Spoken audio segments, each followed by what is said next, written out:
When asked overnight about Iranians in Iran not protesting the regime since the war began, President Trump pointed to 32,000 protesters being killed in January. But the messaging seems to be clear that at some point an uprising would be needed to topple the regime.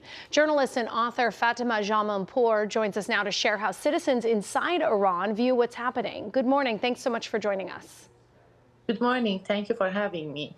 So we know about these internet blackouts, which makes it really hard to communicate with Iranians. What are you hearing from people in Iran right now about what's happening on the ground? Sure. So people are really desperate and in limbo. First of all, as you mentioned, they don't have the internet, and there is kind of martial law there. There's many checkpoints every few hundred meters. They searching people phone.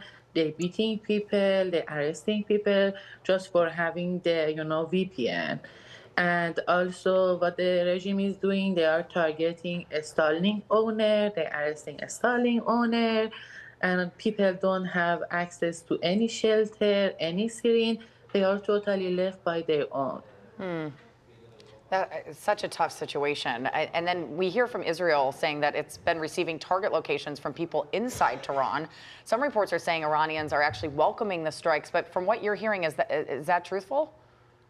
So it's different both sides. So some people are welcoming the war because they try, the protests happened in January, the regime killed thousands of people. So they realize that they need foreign help. I'm talking to some people who have rare connections, so they are saying that we are afraid that the war ends and the regime will be still in power. Or some saying that we are afraid of the bomb and we are afraid of not hearing the bombing voice. They are in really dilemma. But I think more than the war, they are afraid of the regime will be in power. So on Friday, the U.S. attacked Karg Island. And can you explain the significance of that location? Sure.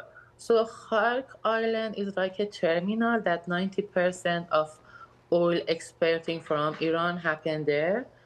So during the strike, the U.S. and Israel didn't bombing oil facilities. Thanks, God. Because it will have a huge environmental effect that will be long-lasting. I hope we wouldn't reach to that point because it would be a disaster for Persian Gulf, for other country, and for environment. Okay, so there are so many implications happening throughout the country. Can you talk about some of the risks you're hearing that ordinary Iranians are facing?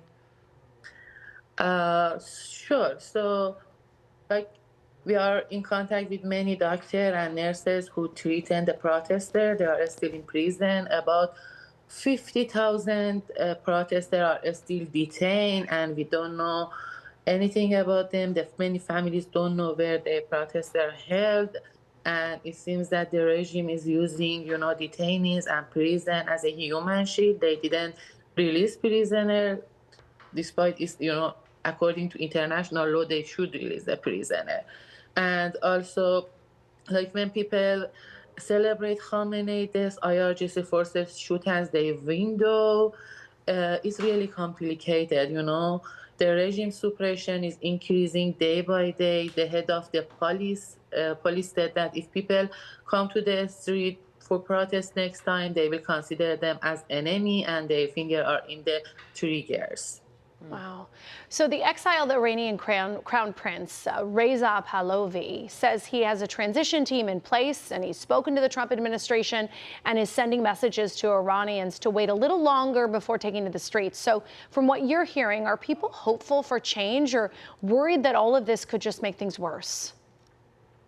So for sure he has some, supporter inside Iran and outside Iran, but mostly outside Iran, because he has never been there in the 4 last decades, or like during the protest, he encouraged people to go out. The Trump sent a, post on his social media said help is on the way, but it appeared that they didn't have any plans. So the regime did a massacre, killed thousands of people.